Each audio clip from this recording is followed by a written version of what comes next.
Good afternoon. Welcome to another episode of The Gavel, featuring attorney Ana Toledo. Ms. Toledo is the senior attorney and general counsel to Targeted Justice. She has a background in constitutional and environmental law and is an experienced litigator, including 2 cases at the U.S. Supreme Court. And here's Ms. Toledo.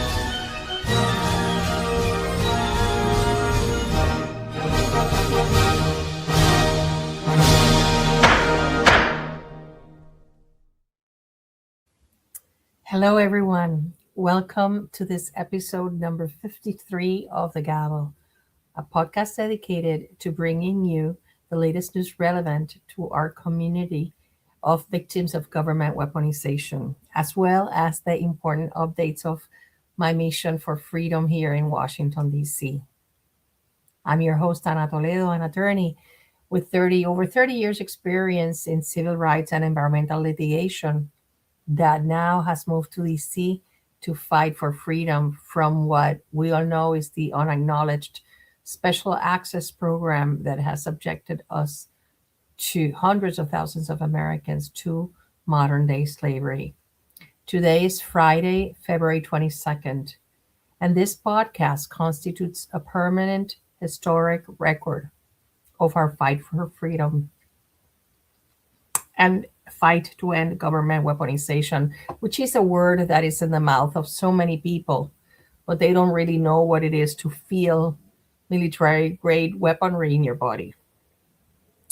I am not only fighting for the more than 300,000 victims in the United States, but the more than 6 million victims around the world that the CIA tortures 24/7. My goal is that of exposing this covert program, which can no longer operate once everybody finds out about it. Once it's no longer covert, it cannot operate. It cannot be plausible deniable. So we are going to continue to expose the good news this week, even though I'm going to start with something that is not necessarily really good news. The rest that is coming is very good. So buckle up. It's going to be wonderful. I can only tell you good things are happening, so stay tuned. Now, to begin with, the present before I move on, you know that I want to always do an invocation because there is so much evil and so much just nastiness out there that we need to be covered in the blood of Jesus before we start. So here is my invocation for today, and I'm going to ask you that you kindly share, like, and subscribe, because it's the only way to defeat the censorship that we are victims of. Okay, so I was reading this verse this morning, and it's in Matthew chapter 5, 14-16, and it reads like this: "You are the light of the world. A city that is set on a hill cannot be hidden. Nor do they light a lamp and put it under a basket, but on a lampstand, and it gives light to all who are in the house. Let your light so shine before men that they may see your good works and glorify your Father in heaven." Amen. As I have always said to all of you, that we are shining. It is our job to shine the light on all the darkness that has been spread all over the world regarding this program. And you choose every day to either be light or be darkness. You can choose to see the positive, the glass half full, or the glass half empty. And there are many reasons to see it completely full, because it's happening. So now I want to, before I go any further, I need to show you this week's newsletter, but I want to do a very special shout out. And this is, just indulge me in my little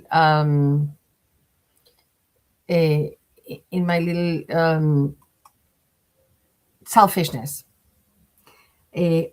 indulging you in this, in showing you this, and it is that, let me just put it up there, that today is my father's birthday. My father, he's no longer with us. He passed away in 2014.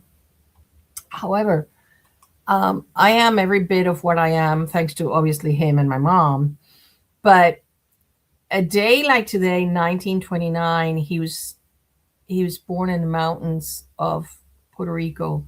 He was very poor, and I know I've told many of you his story, but in 2014, the criminals accelerated and actually coordinated his death.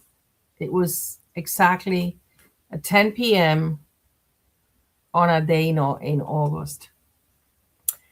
And I owe what I am, the warrior in me, I owe a lot of it to my mom, but also to my father, who was a 24/7 inspiration of resilience and courage. For those of you that don't know, he was born with cerebral palsy and could never walk without crutches. So the picture on the right is him at Columbia University. He studied, even though he did an MBA at Wharton Business School, one summer he studied at Columbia. Back there, you can see the statue of Alma Mater, which was my alma mater. And exactly 30 years later, he was in the same place in my graduation. So, and then the picture on the right is the last birthday that we celebrated together. And just because of him and my mom is that I am here fighting for you, because he taught me to never, ever give up, and that there was always a way to accomplish your goals. He never gave up. No was not an acceptable answer for him. So I just had to selfishly share that with you because, we are the product of the wonderful memories that we have. We tend to forget the bad ones and remember the good ones and the good lessons that we have learned. Particularly, I was blessed to have a father that taught me with his example what courage is about. Courage that you cannot learn by reading a book. Courage that you learn by doing things. And that's why I try to inspire you all to do things and become courageous if you haven't by now. Anyways, please like, share, and subscribe. And let's just see this week's newsletter for those of you that haven't had the chance to look at it. Here is...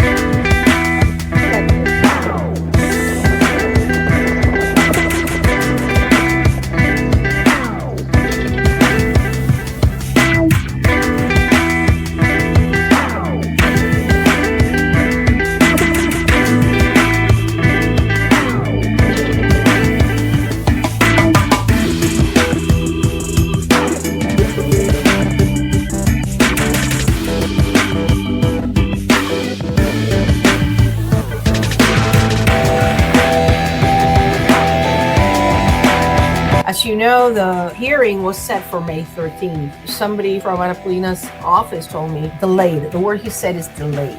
Many of you were upset that it was canceled. I was delighted because what it tells me is that the criminals are running scared, that people are taking victims seriously, and that this is not a joke. It was not going to be just a charade. It was going to be the first of many hearings. I really hope that Miss Luna has her heart in the right place, and we have to continue putting pressure on everybody that has anything to do with this hearing.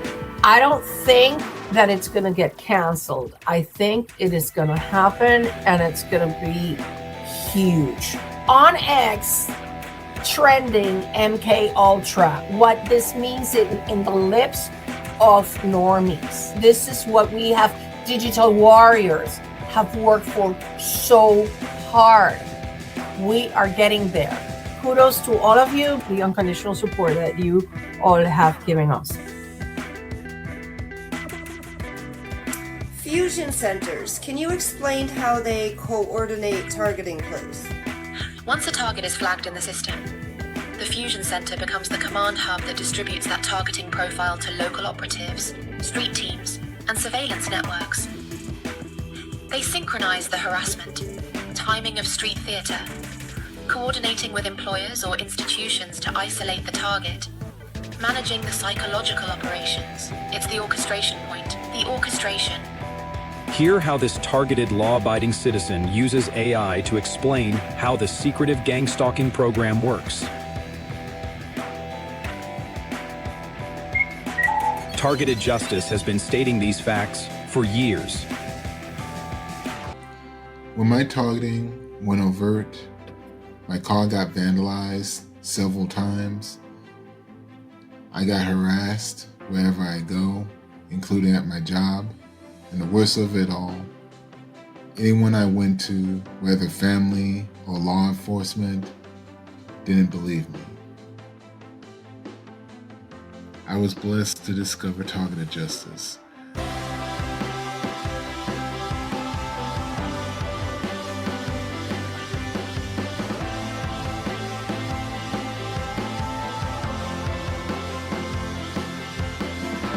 When I went to their targeted action event, it was the first time since my targeting where I felt comfortable just being around other people. Just to be able to talk to others about my targeting without judgment felt like I had a voice again. Ana Toledo was very warm, friendly, and she was very knowledgeable about how to use the justice system to our benefit. Richard Lighthouse was very kind as well. He was very intelligent. He knew a lot about the program, about how to navigate through it, and more importantly, different ways on how to get it shut down. Targeted Justice has done a phenomenal job at creating a fun yet safe environment for victims of government weaponization. Thanks to Targeted Justice, I didn't feel like a victim anymore. I felt like a fighter. I joined the Digital Warriors campaign to spread awareness. I also started making videos for the Chosen Heroes, the Gavel, and the Targeted Justice newsletter.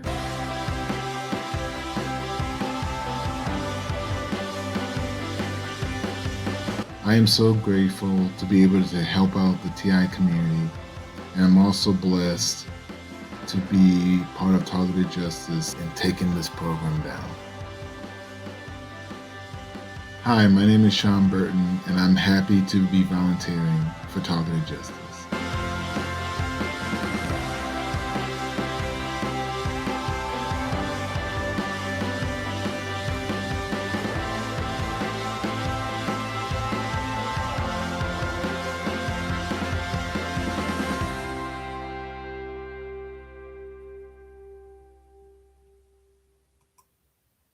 Calling all digital warriors. Please like, share, and repost this video on all social media. We're still looking for volunteers. What's your skill set? Let us know how you can help by emailing us at tjustice2@proton.me and put volunteer in the subject line. Are you looking for more targeted justice content? Go to Rumble, and that is where our channel is located. We have t-shirts, cups, merchandise, and more at our online store by following these links. You can either buy a gift or get something for yourself. We are a non-profit organization. Please consider donating online or sending us a check. All donations are tax deductible. Thank you again for watching this video. God bless. God bless. God bless. Yeah, I can only be, I am so immensely thankful to Sean, because he is a huge example of exactly, putting your money where your mouth is and working for freedom. Anyways, let's go to the news. There's a lot of them happening. And like I anticipated, some are good and some are not so good. But, it's like I always say, even the worst news, there's always a good side to it. We might not see it immediately, but it might happen down the line. And so today we had the news that Tulsi submitted her resignation letter. Turns out the reason she gave, although there are people like Baker and Shipp have different opinions about it, but the reason she gave is that her husband has a rare form of bone cancer. Now, we all know that people that got jabbed are developing very strange cancers, and he's a film person. He's a person that does film. So I know for a fact that people during the lockdowns and the mandates, I know this because it happened in Puerto Rico, any person participating in any kind of movie, they had to have the vaccine packs. So maybe this is why he had to get jabbed, even though Tulsi was a very vocal. She questioned the jabs, right? Anyways, we wish him a speedy recovery, and I would not be surprised if the CIA criminals had something to do with him developing this illness, because as we know, these criminals are capable of giving you any kind of illness. So I just, I just hope that everything is okay with him, and he'll probably get the best treatment he can. Now, what we do know is that Tulsi, she's going out with a bang. For one thing, we know that the the CIA criminals were spying on her, probably the NSA. We get worried about hacking, but this is the director of ODNI and her staff, and the criminals, the CIA and NSA criminals, had installed keyloggers on their computers and were listening to their conversations. And as a matter of fact, she was getting too close for comfort for the CIA criminals. And I'm going to remind you of this whistleblower that I played for you last week, but I'm going to remind you what he said to the Senate. The CIA illegally monitored the computer and phone usage of DIG personnel, their investigations, and contact with whistleblowers. These were Americans being spied upon illegally while executing duties directed by the president and under the authority of the Director of National Intelligence. One CIA contractor assisting with the DIG's investigation into the events that transpired between 2022 and 2023 was fired by the CIA one day after meeting with the DIG. And then we have people like Rand Paul, that we totally cheer him and like him a lot, and Wyden and Ron Wyden, who are fighting against the government criminals and against the warrantless surveillance. But this is very revealing of what Rand Paul recently said about the CIA. It sort of begs the question, who's in charge here? Are the people through the representatives in charge, or are the intelligence agencies more powerful than Congress? If the intel agencies are more powerful than Congress, that's a very dangerous situation. It means we live in a lawless society with secret agents, and secret agencies can do whatever they will. And this is good news for us, because if Rand Paul is like a pit bull, when he grabs a bone, there's no letting go. And now that Thomas Massie lost his election in Kentucky, he vowed to expose things and to continue his libertarian work. So I think that those are signs of good things to come. The intelligence agencies cannot be more powerful than Congress. No. Anyways, Tulsi has a month left. And it seems to us that she's not going to go out. She's going to go out, but with a bang. Listen to this. She said, number one, she's going to expose. Do you know that secret classified FISA opinion that they were detailing the abuses by the FBI criminals?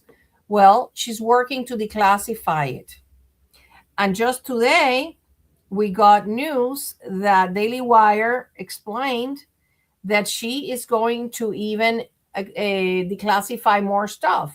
She wants to release the findings of a number of high-profile investigations before she leaves, including Havana Syndrome, as you know, the intelligence community assessment that was withdrawn, and HAIs, COVID, weaponization, 2020 election, and more. So she has a month, a little over a month, to, because she's leaving on the 30th of June, to expose all these things. And let's just hope that these are good things for us, because they get, everything that proves how the CIA criminals are perpetrating crimes and criminality, it's all good for us.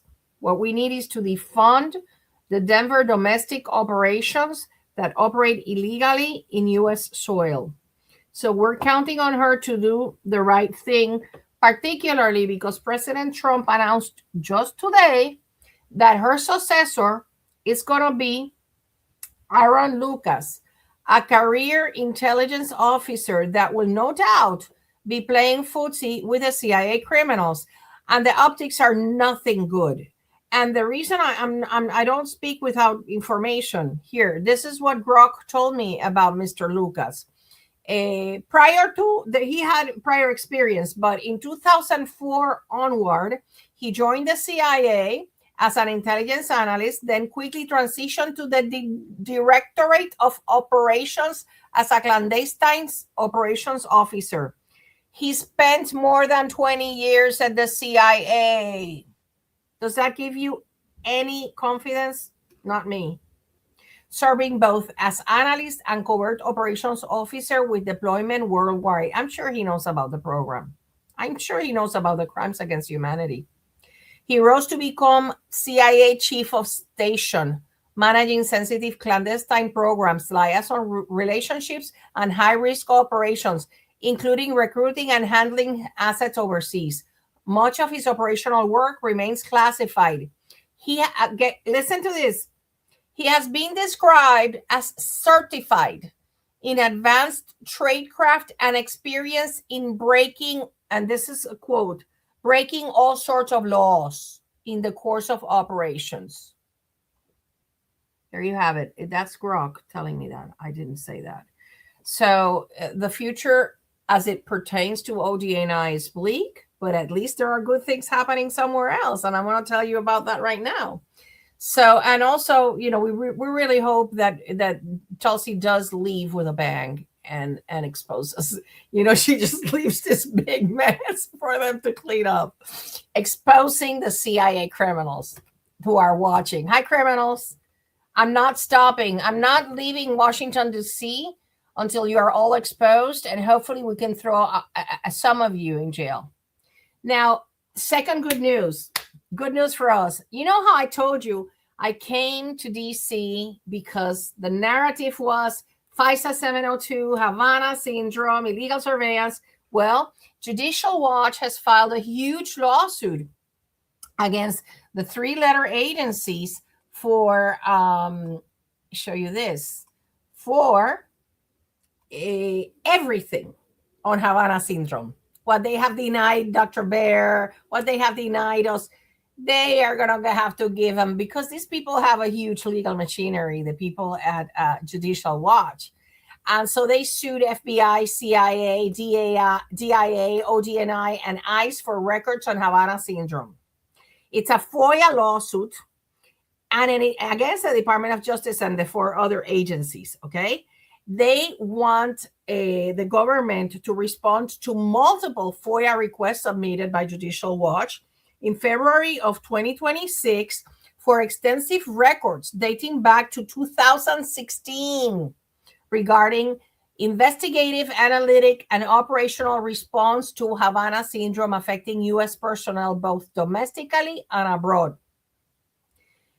Now, that's a little concerning, because if it's just narrowed to U.S. personnel, that's a problem. I would love to see more than, about just the grounds to believe that it's who is doing it and whatever. Anyways, the complaint, they seek all records, though, created, received, or maintained by the bureaus, counterintelligence division, weapons of mass destruction directorate, and field offices relating to, and this is what they ask for, Havana syndrome investigations, including files indexed under classifications such as espionage, sabotage, domestic security, and foreign counterintelligence.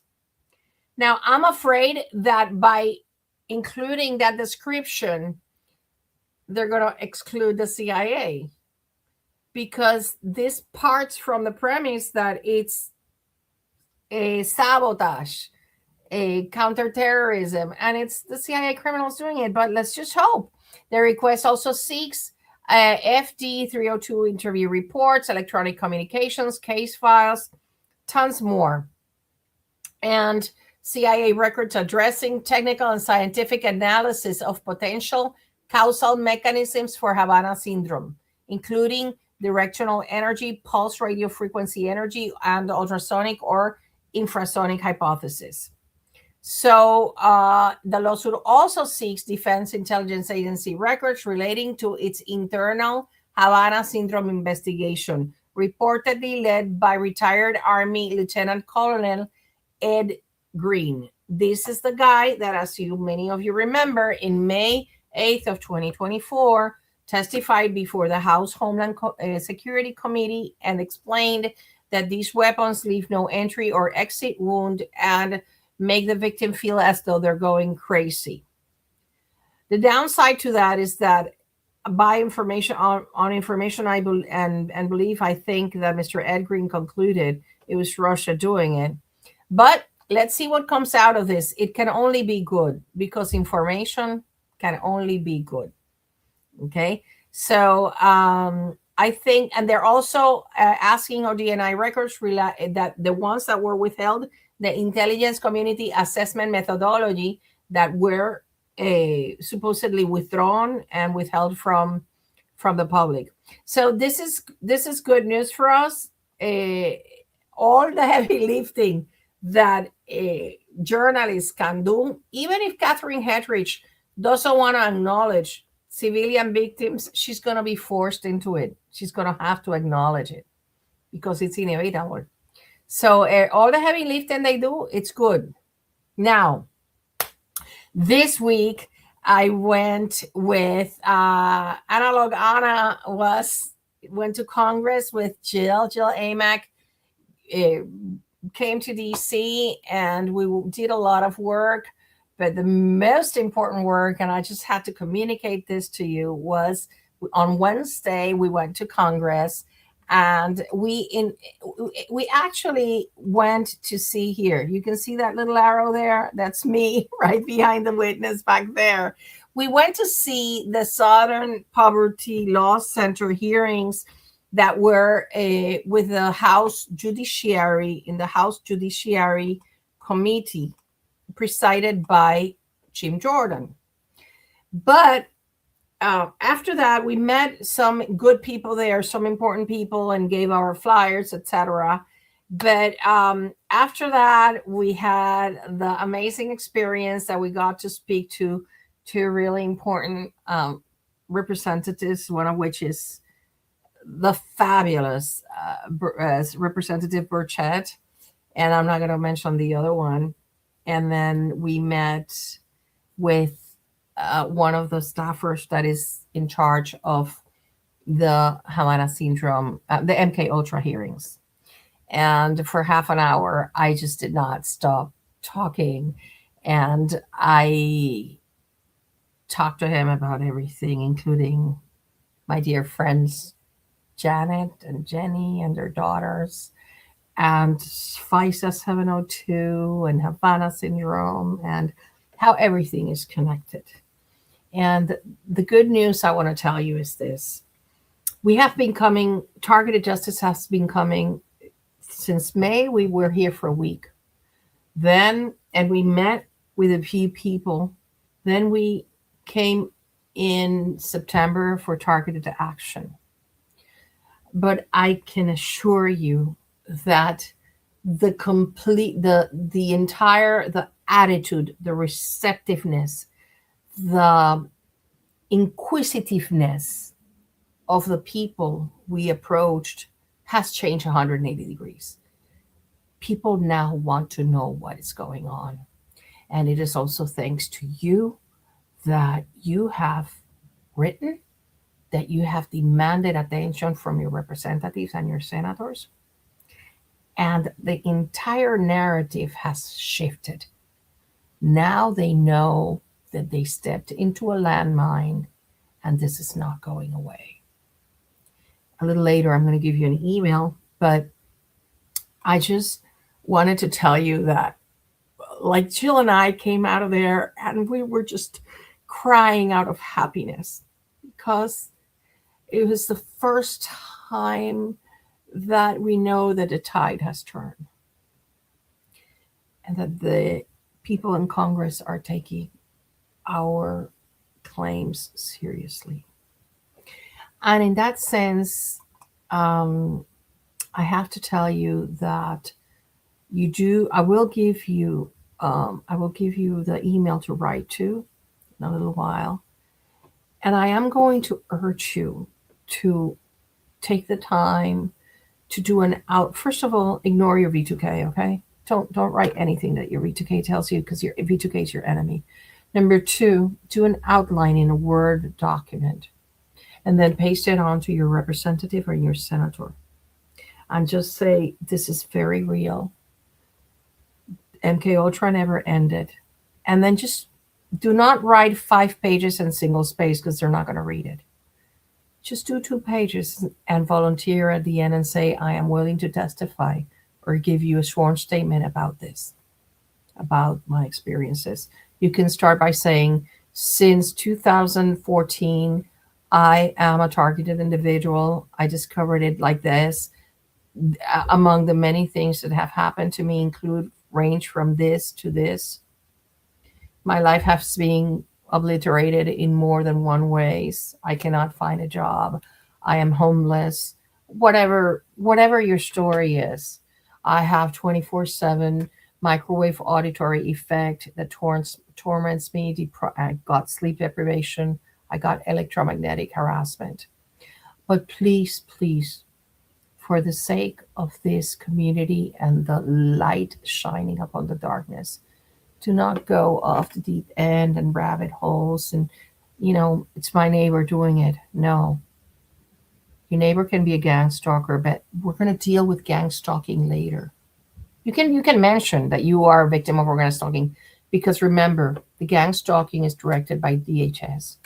Right now, we want to stop these weapons that are torturing children and grandmothers and you. So please keep it very, and maybe it would help to give it to a friend or a relative that are good people to you, to read it and give you their feedback. Okay. And this comes from a very good place in my heart. It comes from a place that I don't want you to be dismissed as non-credible. Anyway, so I just wanted to share that with you, because I can tell you that I am absolutely certain that the tide has turned and the criminals have nowhere to hide. And these hearings are going to happen. He didn't know exactly when, but because August is going to be a month that they're going to be away in their districts. So I don't know if it's going to be late July or early September. We don't know, but they are going to happen. And what he told me in this moment is that we are in the intake procedure. They have received hundreds of emails. This is not going away. And I have to commend all of you that have written and that have insisted on this, because they can no longer ignore us. And that is the great news. And that is what I came here for. I can tell you, I have seen the work of targeted justice in action. These people know who we are, and these people are taking our claims seriously. And for that, I am so proud to be working with Target Justice. Anyways, now let's go with the controversy regarding the weaponization fund. As you know, last week, DOJ announced that they set up a $1.7 billion weaponization fund to pay victims of weaponization. The first thing you need to understand that aside from being a victim of weaponization, you are a victim of torture which is valued at a totally different level. Okay, so you're not going to conform. You're not going to just agree to a small little settlement of $500,000. No, you have been tortured, and you are entitled to a huger settlement. Okay, now what I do want to tell you is it's on the, it's in a balancing, we don't know if it's going to happen or not, because the Capitol police officers are suing. And even though in my personal opinion, I think they don't have standing to sue, hey, this is DC. Maybe the district court will have one of the Biden auto pen judges say that it's illegal, and then it'll have to go to the Court of Appeals. And there's also Senator Thune and Senator Tillis that are against it. But it doesn't require, and I'm going to read to you later, it doesn't require congressional or Senate approval, because it has already been approved, this kind of settlement. Okay. Now, what I can tell you is that Todd Blanche said he wanted to hear from the victims. So let's please him. Let's comply. Let's write to him. And this week, I'm going to be drafting you. And so if you're not subscribed to my media, subscribe. It's free. You can get the information there, because I'm going to make a sample there for you to send to Todd Blanche and tell him, I am a victim of government weaponization. I've been victimized in case whatever. You're going to put federal and state cases, both of them, because we know that the FBI criminals talk to state courts to get your cases dismissed or decided against the president. We know that. I know that for a fact. So you are going to write to Todd Blanche if you want and say, I want an apology, because one of the things that this weaponization working group or working fund, whatever it's going to do, is that they're going to issue apologies. And then you're going to ask for an apology for having been illegally included on the terrorist screening database without reasonable suspicion. You wait. I'm going to write this nice post. This just came out today. So attorney, let me show you. Attorney Jonathan Gross has written to him. He wrote a letter to Todd Blanche saying, I want to meet. You said you wanted to meet with us. Well, here I am asking for you to meet with me. So let's send these letters to him. And so I'm going to put that in there, because remember one thing, the FBI is under DOJ. As a matter of fact, DOJ would order the infamous otherwise illegal activity for the FBI to perpetrate. Okay. So we're going to demand that they remove. Oh, you want to apologize to me? You remove my name from the illegal watch list, from the bogus handling codes 3 and 4, because I'm not a terrorist. And that is the root of all evil. Okay. So Attorney Gross, he is working with the J6ers. He says that since Todd Blanche says he absolutely cares for the victims and that he wants to hear from the victims every single day, well, he is going to hear from them. Now, that's the letter that he sent. He said, Dear Acting General, Attorney General Blanche, I'm writing on behalf of a large group of victims of what President Trump has rightly described as the weaponization against January 6 defendants. As the head of the DOJ, you now bear the responsibility of addressing this unprecedented misuse of federal power. During your testimony before Congress on May 19th, you extended an open invitation for victims and their attorneys to contact and meet with you. Did you hear that? Yes, he's asking for you to contact him because he's going to meet with you. And so you're familiar with weaponization from your representation of President Trump in his conviction of 34 felonies. Okay? And yada, yada. He continues. So he's asking, respectfully request a meeting with you at your earliest convenience. There we go. Now, the Department of Justice issued a guidance saying what is and what is not the fund. And again, I don't recommend any of you to apply for monetary compensation. And the reason is this: I believe that each one of you has a right to present your case in due time before a jury of your peers. I do not think that DOJ will recognize the torture until it is finally exposed by the MK Ultra hearings. I do not think. And then, I don't know if you get an award for them, if it's going to be binding, so you cannot sue other people, which I would totally advise you against, because I want to sue the criminals in Puerto Rico that disgraced my life, not just the federal government. I'm going to go against their personal assets too. I don't know about you, but anyways, so the Anti-Weaponization Fund was created to hear and redress claims of Americans who suffered lawfare and weaponization, like, for example, the IRS, or getting denied SNAP benefits and that kind of thing. And defined as the use of government power to target them for improper and unlawful reasons. Who will benefit?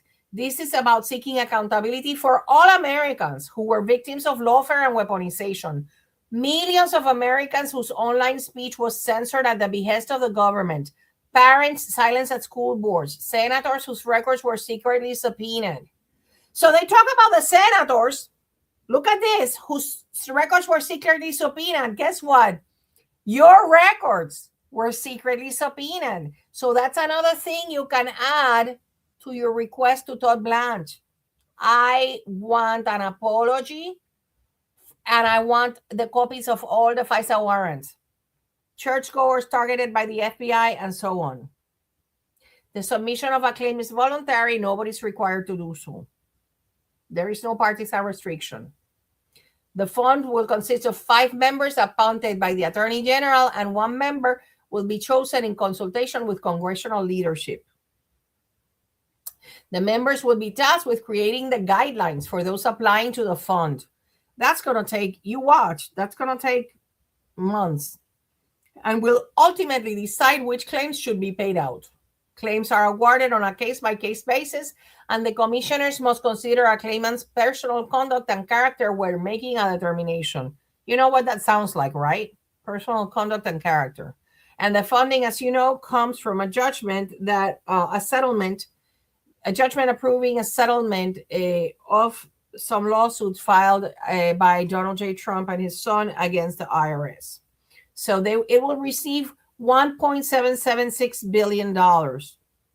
And this sounds like a lot of money, but when you divide it among the J6ers, now there's even news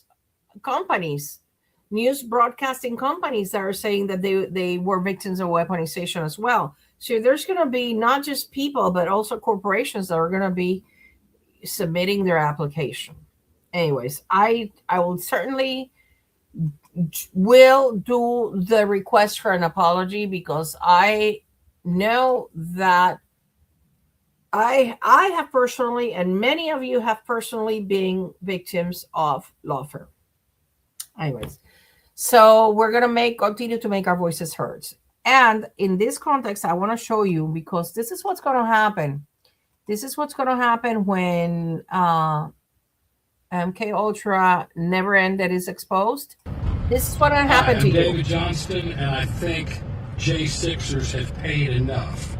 I'm offering to do your application for compensation from the $1.776 billion fund for 10%, not to exceed $5,000. I have been telling you all along. That once it is exposed that MK Ultra never ended, you are going to have dozens of attorneys, ambulance chasing you. So be patient. Don't despair. Be patient. It's going to happen. Now, I'm going to do some housekeeping. In the Privacy Act requests, the FBI criminals have been answering people saying, oh, I'm going to send you 18 pages. And would you agree to it? Let me show you. Let me show you why you're not going to agree to it. because what they're doing is setting a trap for you. You're gonna go, and you're not gonna fall for it. This is what I wrote to them back when when they send me that. This is what I replied to them. Dear sirs, thank you for responding to my months-old Privacy Act request. If you read my communication, it clearly sets forth that I am exerting my rights under the Privacy Act and want to examine my records and then determine which ones I want copies of. I also want to exert my right to request that any incorrect information about me be duly corrected in the agency files. I urge you to read my very specific request that leaves room for no doubts. I want all the past FISA warrants on me, just like provided to Carter Page.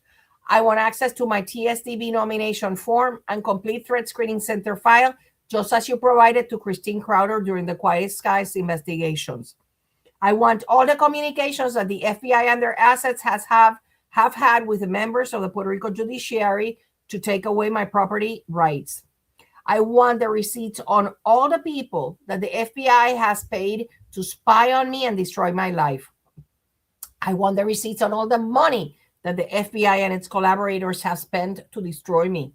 To sum up, I want access to inspect all the records I requested at the FBI Washington, D.C. office, including all my files within all FBI files, including El Sur, which is electronic surveillance, Sentinel, Sentinel Gold, prohibited access, San Juan field office, terror screening center, NCIC, which is National Crime Information Center, and any other hidden records that the FBI maintains.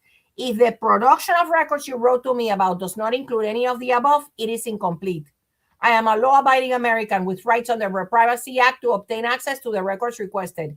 I'm not going to limit the time frame of the records to be inspected because for more than 27 years, the FBI has created and maintained records on me, and I have a statutory and constitutional right to examine them. Okay? I'm just telling you, because don't fall for that trap. They're saying, oh, if you want, we will expedite it, only giving you 18 pages. No, it's a trap. Don't fall for the traps of the FBI. We have already fallen into too many of them. Okay? Now, Representative Luna, as I told you a little while ago, she's asking for input from all of you. And I really urge you. This is a post that was on X that you can write APL mail at mail.house.gov regarding the MK Ultra. MK Ultra never ended, and it's like I said, if you want your voice heard, please do it in such a way that you do it intelligently. Please don't repeat what the V2K tells you, because that doesn't sound intelligent. I'm sorry. I don't want to offend anybody, but I can detect it like that anytime I hear it. Now, I again shout out to Sean. He's such an amazing volunteer. I want you to please remember the intention time that our dear volunteer Jim is reminding people on the 5 minutes for the prayer or meditation on the program is over, the program has ended, I am free now, whatever feels organic to you. Let's have this collective intention time, please. It's only 5 minutes. You waste 5 minutes scrolling in the internet. It's 5 minutes for freedom. It can only help. It cannot hurt us. Research demonstrates that it actually works. Anyways, I just wanted to thank you for being here and reassure you that good things are happening. I have seen it in the eyes of the people I have talked to. I've seen things that I hadn't seen in the prior, ever since May, since we started this endeavor here in Washington, D.C. And it is my firm belief that we are in a good path to freedom. We are still determining whether we're going to do targeted action for this year. I think it should happen, because I think this is the moment. The moment is now. We just have to figure it out how to do it. But I would very, very much like, for you to continue writing to your representatives and your senators and tell them, please support Representative Luna's investigation into MK Ultra because it never ended. And then you can copy them, whatever you send to Representative Luna. Anyways, as I told you, I am deeply grateful for your support. I'm not going anywhere. I'm staying here until we're free and then some, because that's when the heavy lifting is going to start. When they finally pull the plug on the weapons, we're going to have to dismantle this entire operation that has taken more than 60 years to create.